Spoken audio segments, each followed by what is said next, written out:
ownership creates opportunities. And what I love about those opportunities is that those opportunities, if stewarded well, just adds on to your ownership. This is the Own It Show, where we tell stories of how everyday people made ownership theirs. Hey, everybody. Welcome back to the Own It Show. I'm Justin. And I'm Alyse. Welcome to the show. And I know over the past couple of weeks, we've had some pretty heavy hitters on the show, and it's been a lot of fun leaning into their stories. And today, we're just going to continue that pattern. And it is going to be a lot of fun to dive into this man's story, because as he's navigated this world of financial literacy, as he has navigated this world of financial change and financial freedom in a family's experience, there is nobody that has done it better. There's nobody that's been exposed to the best leaders and ultimately forged his own path. It's something that I think we can all relate to, when we could stay in what's safe, we could stay in what's working, we could stay in what has historically proven to do what we want. But stepping out on a limb and taking the calling that has been put on our life and leaning into it with full fervor, nobody has done it better than what this man has done. And so it is a pleasure to introduce everybody to Anthony O'Neill. Anthony, if you haven't been watching Anthony's content on Instagram and YouTube, it is absolute fire. So definitely follow him. That'll be in the show notes after. But Anthony, it's a pleasure to have you on, and I appreciate who you are. Oh man, thank you both for having me on. I've been looking forward to this since you and I first met, man. So we're gonna have a good conversation today, man. I'm looking forward to it.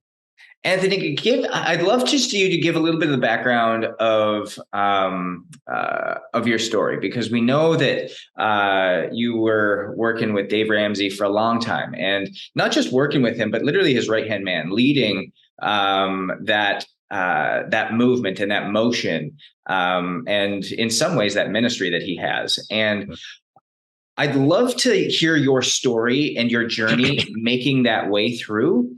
But then also what kind of fell on your heart, and what led you to kind of step out into your own space and do what you're really leaning into today? Yeah, man, that's such a good question. It was probably one of the best things that happened for my life, working with such a guru and a general in that space of finances, not even just in finances, just in kingdom in general. Dave Ramsey has a heart for the people. He has a heart for the Lord. He has a heart for finances. And so really, before I met Dave, I was a youth pastor at a mega church in Jacksonville, Florida, served there for about 5 years. And I was teaching young people how to pretty much go to school debt free, how not to take out credit cards, and pretty much how to live a well-balanced life, but below their means financially. So don't take out a lot of debt, live below your means. And then I had the opportunity to meet Dave. And when he found out what I was doing, I was able to come up underneath him as one of his personalities and continue that message. And I learned a lot of things over those 7 to 8 years. And one of the things that I learned over those years is that I had a real heart and a real passion for millennials and minorities. And unfortunately, I really couldn't do it as aggressive as I wanted there, because it was a much bigger machine. And so we both to say, you know what, I think that Anthony, it's time. It's time for you to go do what God has called you to do. And it was a great release from my brother, from my friend Dave, to go do what I really believe God has called me to do. But it was scary though, man. I got to be honest, to leave that machine and then to go out on your own with not 1,000 people behind you, not speaking to 12 million people all the time. I was like, you know what, God, this has to be you. And because of how much Dave supported the vision, Dave was behind the vision, and he gave me his blessings to leave. He called it was like a church plant. We're going to plant Anthony to go do what God has called him to do. And because of that, I felt like, hey, here's my assignment to go be a full-time entrepreneur, and to go win. And I got to tell you, man, it's been a great journey. It's been a fearful journey over this over this last year and a half, but it's been a great experience, though. As you've kind of navigated into these boots and got out into it, it's one thing to have a plan. It's one thing to go and like say, hey, this is what I'm going to do. This is how I'm going to navigate this road. As you made that really hard decision to go and step out and be on your own and not have the 12 million people behind you that you had in that built-in machine, talk me through that first day of true Anthony Neal entrepreneurship. What was that like for you? To be honest, man, and to be transparent, it was emotional. It was some tears. It was, can I do it? It was, you have to do it. It was, God, it has to be all you. Then it was me walking the dog crying. Like, how am I going to do this? Because it's funny, you know, when you step out on your own, you have the plan, but you haven't worked the plan.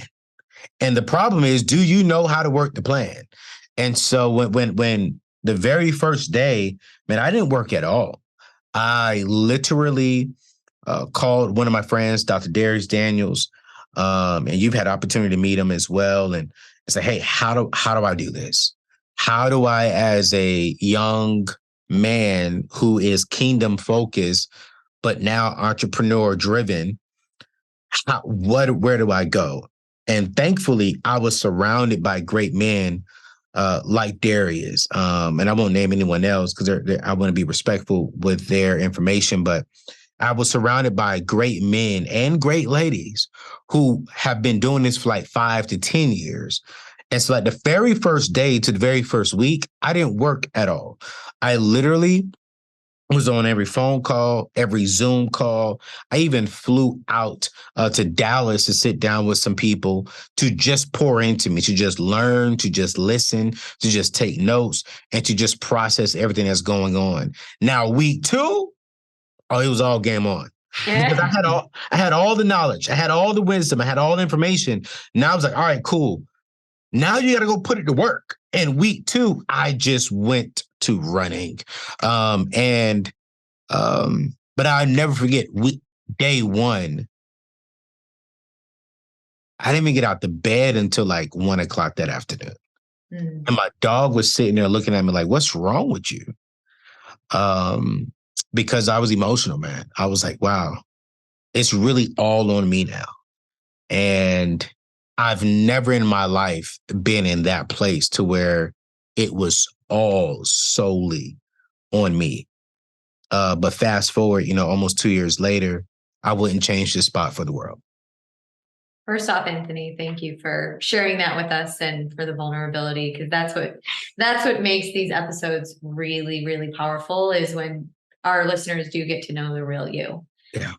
I want to go back to something you said earlier. And you've walked us through in a really clear way what week 1 looked like, and then how it was like a 180 switch you.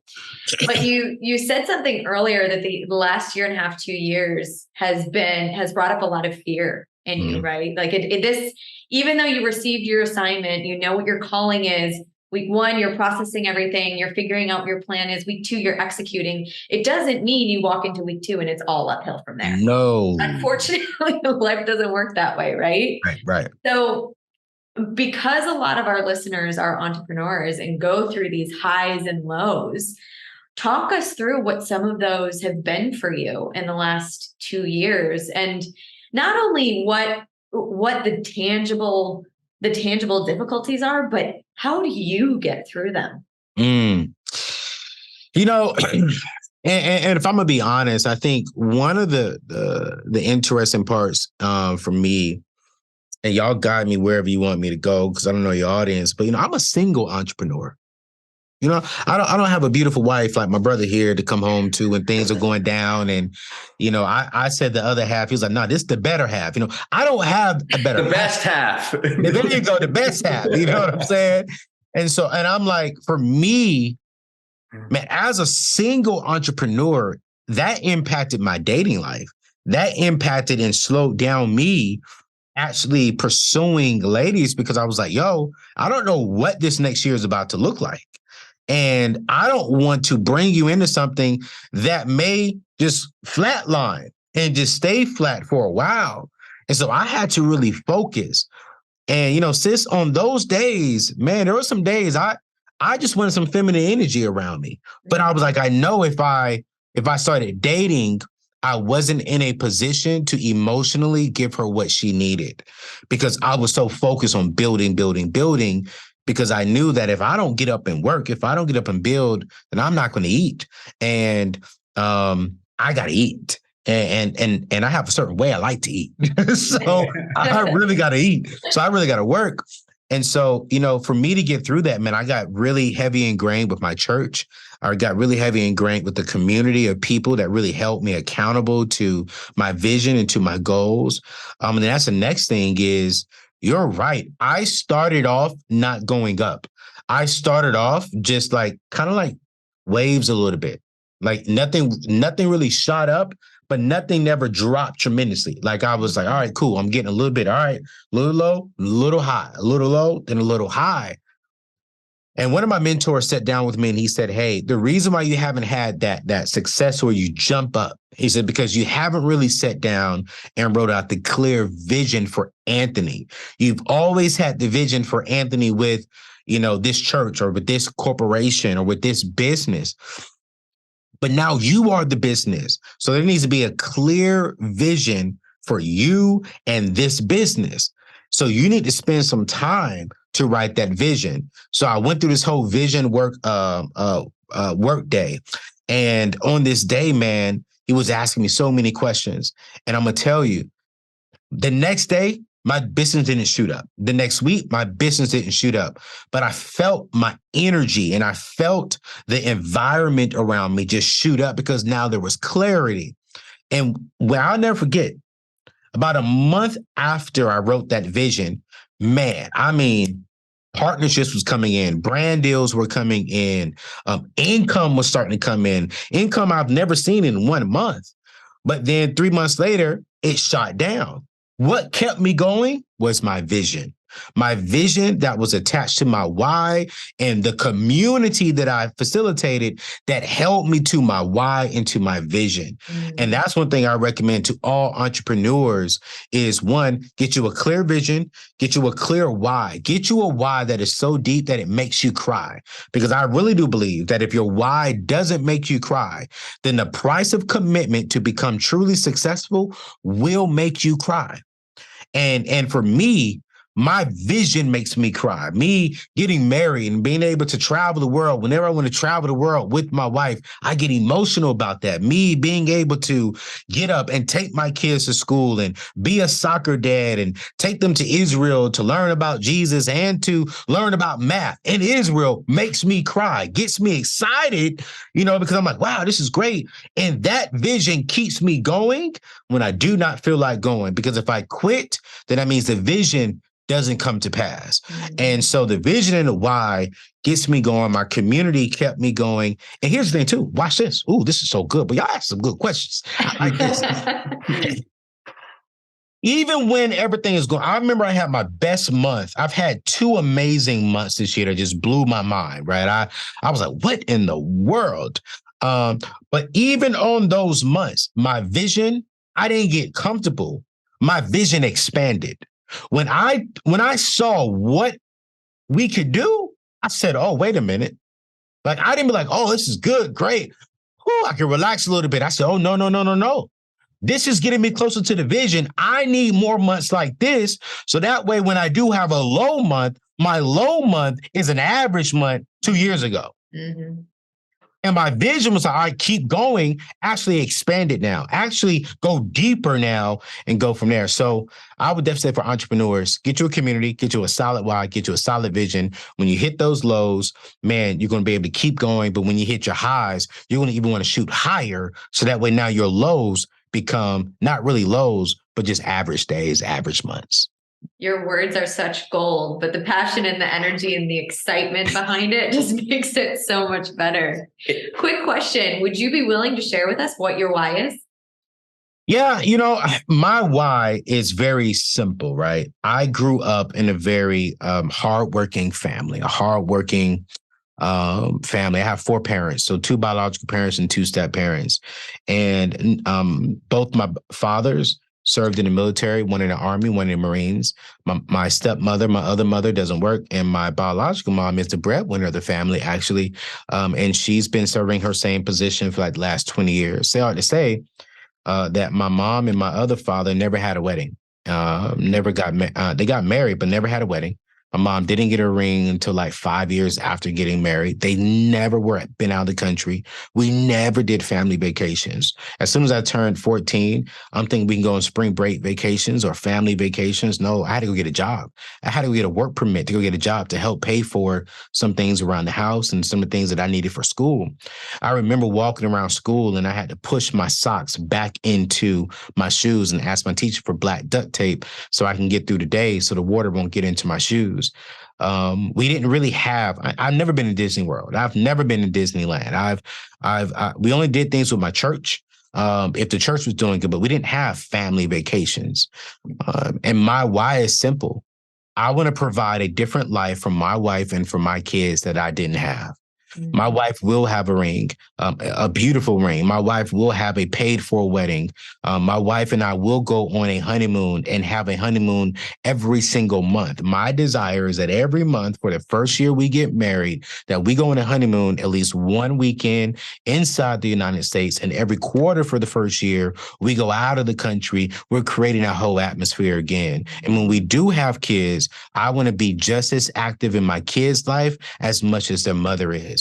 Because both of my fathers couldn't be as active because they were working hard. And I said, I want the opposite. I want to have all the income coming in so that way when I do have a family, I could be just as active as I want to be and be the best doggone husband, father, and community person in the world.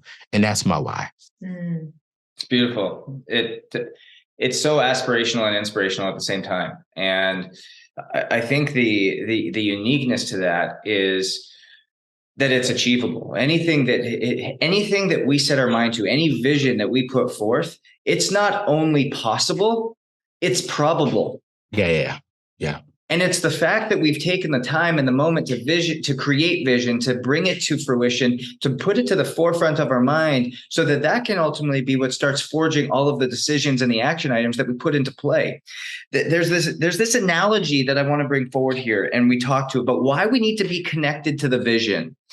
Because so often we see this, and we talked about this in church on Sunday, is you take a bag of grapes, for example. You take the grapes and you pick this thing up, and it's a vine and it's chock full of fruit. It's got all the fruit there. It's hanging there. And we even go back to what you talked about, Anthony, in your great months this year. You reap the fruit of what was on that vine. Yeah. But all of a sudden you eat all the fruit off that vine that's there, and you're just left with the vine. Ooh. The vine has no life left. The Right. vine has nothing left. It is garbage. It is trash. Because it's not connected to the root. It's no longer connected to the root. If you went out into the vineyard and you just pulled grapes off and ate them, they would grow back. There would be more fruit. There would be more to yield. But it requires you to stay connected to the vision, to stay connected to that vine so you can continue to reproduce that fruit and to see it in bigger quantities and more fruitful and more sweet quantities that we talk about. Yeah. That goes back to the vision that you just created. Yeah. Yeah. No, I mean, you're on that one, man. Talking about my passion. I see your passion. Let's go. Yeah, Justin's got a lot of passion. He does. A lot of passion bubbled up in there. But I want to come back to another question for you, Anthony, because there's something that you mentioned, and it's even something that Alyse and I, quite frankly, not struggle with, but something that's very on the forefront of our mind is being emotionally available to be able to produce that type of outcome. I mean, we've got very similar goals and strategies in our life and how we operate. We just got back from a 2-week honeymoon. We every quarter we have a weekend that we spend together. Once a year, we go on a big trip together. These are things that we have date night every single week. These are things that we're very, very intentional about. But the uniqueness and even the part, quite frankly, some of the struggle that we have in our relationship sometimes, being entrepreneurs in the same business that are continuing to push and drive forward, is that emotional availability, primarily from myself, is not always there because you're in the season of push, go, make that vision come true, but you're also in a deep, loving relationship at the same time. And so I'm curious for all of our listeners who are in that same boat and being able to now go, hey, single, couple, both on the same page, speaking the same language, understanding that vision, understanding entrepreneurship. What is your guidance, feedback of how to make all of that happen at the same time and knowing that there's a rhythm that needs to be played? Yeah, some people talk about balance, right? And one thing I've learned, I'm not good at balancing, but I am good at prioritizing. And I think that for me, I know that I will not be the best businessman until I am the best husband possible. And I do believe that once I find my wife, my favor, my best thing, that she now becomes my priority more than my business is my priority. Because my wife is my number one, my wife and my home is my number one business, my number one ministry assignment. That's my church. And so for me, I'm teaching myself now, because I'll be honest, man, I'm selfish. I love my alone time. When I get done working, like after I get done doing this podcast, if I had a woman, I wouldn't want to talk to her. I'm gonna be honest with you all, because I just got done talking for like 3-4 hours. Like I just need my space. Just give me my space. And listen, you'll be all right. But one thing I've learned from my dad is like, son, that's not acceptable. Sometimes, you need to be able to set aside how you feel for the betterment of the relationship. And then if your right partner will understand, well, maybe give him a little bit of space, give him a little bit of time, because she will know right when he gets done working, he doesn't want to have a long conversation about how was your day? How are you? But let me tell you about my day. He wants to relax. And so what I've learned is, I had my boy Darius Daniels on the podcast here a couple of weeks ago. He said the pick matters. Who you pick, who you select to be your partner in life, partner in entrepreneurship, partner in raising your kids with, the pick matters. So now I am selecting, like, all right, be wise. I know I have to be emotionally available. I know I have to communicate well, but I also have to meet the woman who understands that I may not be on my A game all the time when it comes to me being emotionally available, but it's not because of her. It's just because of who I am in this present season of my life. And so I've really been in prayer about, like, God, make me better. Make me more open with my emotional side. And God, get rid of this just a little bit. Just a little bit, but get rid of a little bit of this selfishness that I do have.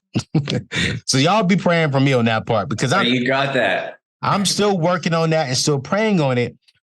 But to become a successful entrepreneur, you have to be selfish a little bit. So I don't want it all gone, but I do want to make sure that, I am emotionally available, and I am making sure that I'm over communicating with not just my wife, but even my family, my loved ones, and make sure that I'm there. It's so emotionally aware what you just talked about. There's so many men in this world who don't even have a percentage of the awareness that you have in creating that type of a space for your partner. Yeah. I'm sure there's a bunch of ladies out there listening who's like, hey, how do I get a hold of this guy? But that comes in from therapy. I mean, let's be real.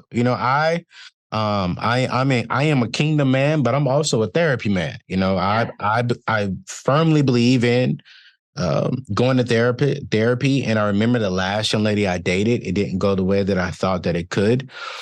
And the first question my therapist asked me was, what could you have done better? Mm-hmm. And we never even got to her. It was, okay, what could Anthony have done better? What did you learn from that? And what I learned from that is I need to be more emotionally available, and I could be a little selfish because she said it. She's like, yo, you're always working. She said, and I love it because you're successful, but I didn't get none of your time. Mm-hmm. And when we talked, it was short. And I was like, yo, that's real. And what is it to gain the whole world and die alone? What is it to build a multi-million-dollar business and die alone? Mm. And What's if it all for? yeah, you know what I'm saying? It's Right.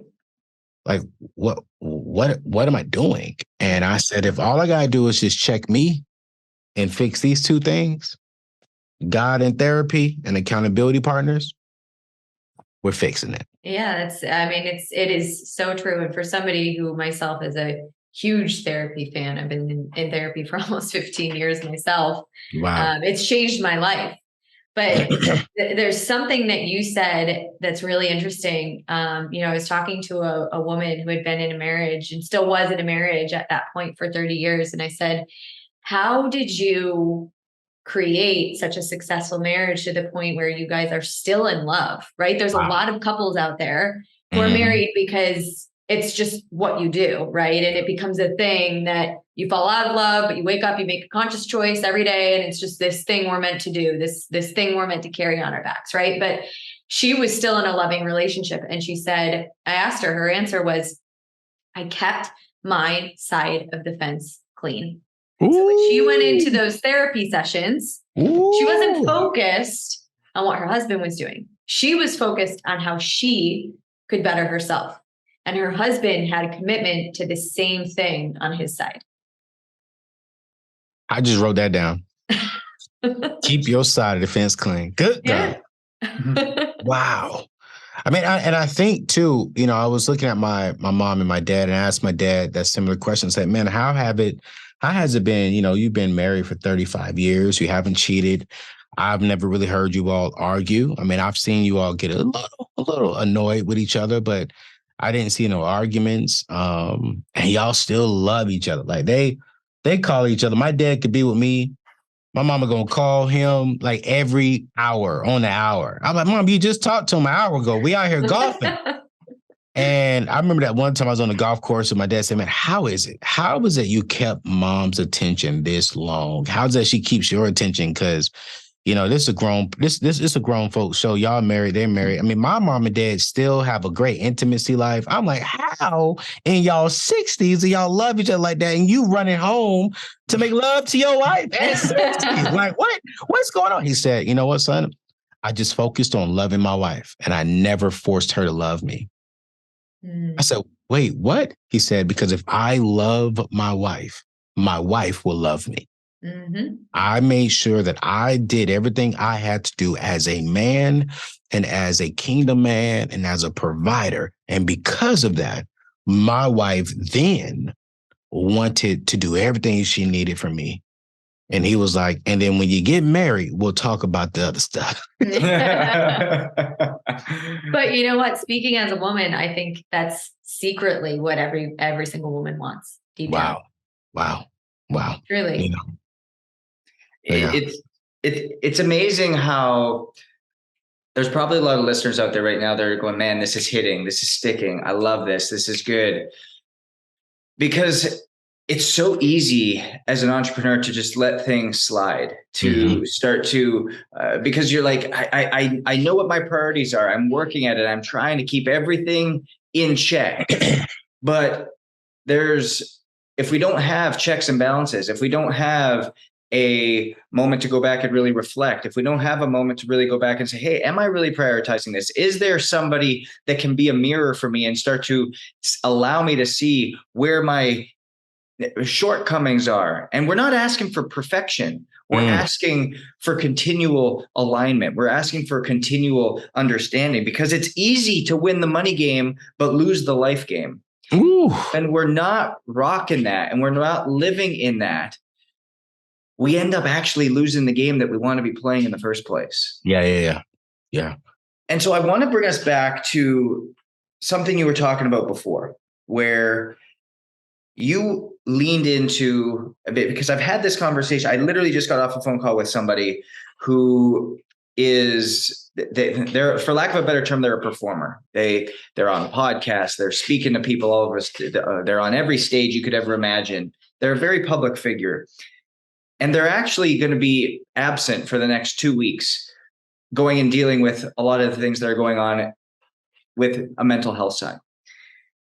And a lot of what it came back to was, it's like the pressure to perform, the pressure to be in family, the pressure to be in business, the pressure to show up for my audience and serve has been so great that it's left me with nothing.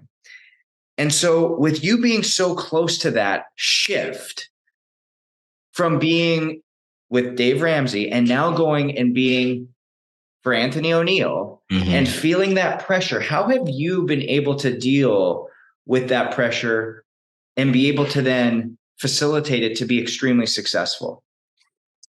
Yeah, I actually do the same thing similar to what you said your friend does. Before I left Dave, I took 2 weeks off. And I did a sabbatical. And I do that actually every year. For my birthday, or sometimes it'll be like right in the first 2 weeks of Christmas, before Christmas, to really get programmed for the next year. But I just shifted now. I want to focus. My years are my birthdays. And this past year, this year, 2021, July, I took the whole month off to disconnect. And I took the whole month off, just to be honest and transparent, because there were a lot of people within my space that were doing some things that I really wanted to do. And I started growing envy. I started looking at them saying, well, I need to be doing that. Well, how come that person didn't call me to be on my show? Or, man, shoot, we should be doing that. I started even pointing fingers at my team, like, yo, what are you doing? Like, well, but I had to step back and realize through therapy, through my accountability partners, that, yo, you're so ingrained into other people's worlds that you've allowed their world to infiltrate your world and to cause pain and to cause distractions and to cause confusion within your world. And so now what I do, honestly, Justin, is I actually unplug every July. I will unplug 2 weeks in December, the last 2 weeks of December. And then I don't look at my feed, but only 20 minutes a day. So now I'm watching how I'm programming my mind. And so I literally consume less of others and consume more of energy that fuels me of where I want to go. One of my friends said that he reads because he doesn't want to be consumed and taken over. So he reads to grow, to evolve, to mature, and so that he doesn't suck. And he was like, Anthony, you should do the same thing. So now what I do is I make sure, with the pressure of succeeding, with the pressure of you want high numbers this month, you want higher numbers the next month. Well, here's the truth. We're not going to just keep going up, up, up, up, up. We're going to go down. And when we're going down, we're seeing other people go up, up, up, up, up, while we're going down, down, down, down, down. And then it causes this emotional battle on the inside. And so what I've just trained myself is play your game. Live in your world. And when you feel, because you're human, and when you feel that you're starting to consume other people, disconnect immediately. And I do that. Some days I won't even just get on my phone. People will call me. I'll have 30 missed phone calls on a Saturday because I just wanted to disconnect, because I felt my mind shifting, and I cannot afford to shift ever. because God has given me such a great assignment. And so that's what I do, man. And hopefully that'll help somebody. Yeah. I mean, there's something you said in there, which is consumption, Instagram, binging on Netflix is the new addiction, right? It's not so much alcohol or pills or whatever it may be. The new addiction, without even us being aware of it, is how we're consuming in a completely different way. Yep. And I love what you said about being able to stop consuming more of the external world and consuming and connecting and turning back inwards. Yes. To be in touch with your own internal world, because at the end of the day, we were put here for a very, very particular reason. Yes. And if we're out there trying to be somebody else, then we'll never, ever be able to live truly in alignment with ourselves. So absolutely powerful. Yeah, absolutely, man. It's, and sometimes too, sometimes you have to, not sometimes, a lot of times. This may seem weird, but sometimes I look myself in the mirror and say, you know what? You're doing it. I'm proud of you. Because I think sometimes we consume others and we're like, yo, they're doing it. Oh, wow, they're winning. No, look in your mirror and say, you know what? Anthony, you're winning. Anthony, you know what? You're doing it. Mm-hmm. Anthony, you know what? You're doing what you were created to do. Good job. Go win, bro. Like, I look in the mirror and I be like, yo, let's go. I be dancing. I get out the shower and I'm still wet. Let's go. You got to pump yourself up, because if you don't, and if you're always pumping others up on social media, others up in the world, which you should be celebrating other people, but never celebrate them more than you actually celebrate and encourage yourself. Mm-hmm. And that's not an arrogant thing. You're not saying you're better, but no, sometimes you need to look at yourself and get pumped about yourself, because we can do all that for everyone else, but then miss out on ourselves. And I think I am my number one cheerleader. Mm-hmm. I know there are some things I got to work on, but I also know that there are some things that I am good at and that I need to be my number one cheerleader, because God gave me these gifts. He gave me these talents. He gave me this opportunity. And if he gave it to me, it means that he believes in me. So if he believes in me, I got to believe in me too. And if I believe in me, I'm cheering me on. And I think if we can get comfortable in cheering our own selves on often, then it's easier to celebrate others. It really is. Man, I feel good. I believe God doesn't only believe in us. He actually bets on us. Ooh. And he bets on us to be great. And I've actually turned bets into an acronym. And he bets on us with our blessings. He bets on us with our energy. He bets on us with our time. And he bets on us with our testimony, because those are the things that connect us in a deep, deep way to people. And people are what matter to him. People are what matter in this space. And that is who we are meant to serve. And so you're doing it. And when you're continuing to not only know that he's betting on you, you have no choice but to bet on yourself. Yeah, that's so good, man. I'm going to take that. I'll give you credit, though. So, Anthony, from somebody who so clearly lives in what we call ownership, and what that means is somebody who is deeply connected to themselves, somebody who is deeply connected to their higher purpose, somebody who is looking to not only better themselves in a physical, but also a mental way, somebody who has a relationship with God, right? That is our definition of ownership. What would you say in a word or a phrase is your definition of ownership? Opportunities. One word. And when you have ownership, you have opportunities. You have opportunities to impact the kingdom. You have opportunities to impact people. You have opportunities to impact your family. You have opportunities to do the things that you desire to do. You have opportunities to change. Like, when you own and you have ownership creates opportunities. Mm-hmm. And what I love about those opportunities is that those opportunities, if stewarded well, just adds on to your ownership. I love it. And so that's, when I think about that, it's definitely for me, opportunities. I'm gonna have the opportunity to love my kid the way that another parent possibly can't love their kid. I'm gonna have opportunities to love my wife the way that other husbands may not have the opportunity of loving their wife. Have opportunities to do things for the kingdom that other people may not have the opportunity to do. And so that I get excited about ownership because it simply provides opportunities. Mm-hmm. I love it. It's so great. Anthony, where can our audience find more of you? Man, it's simple. Keep listening to this podcast. I'm gonna come on here often. That's what then number two, man, they can go to anthonyoneal.com. There's a lot of free content on there teaching you about entrepreneurship, financial freedom, getting out of debt, starting a small business, starting and building your own brand, my social media, my show information. So anthonyoneal.com is the best place to start, because anthonyoneal.com is going to serve you in any area that you are in life. And then after we serve you, we would love for you to come check out some of our content on our shows and stuff. I love it. Audience, as you're listening, that's a man that's on fire. He knows exactly what he leans into. He knows exactly what he's been put here to do, and he's doing it, and he's living it, and he's an example of it. And so I really encourage you to go seek that out, seek out his content, seek out what he's doing, because it's impactful and it's changing the world.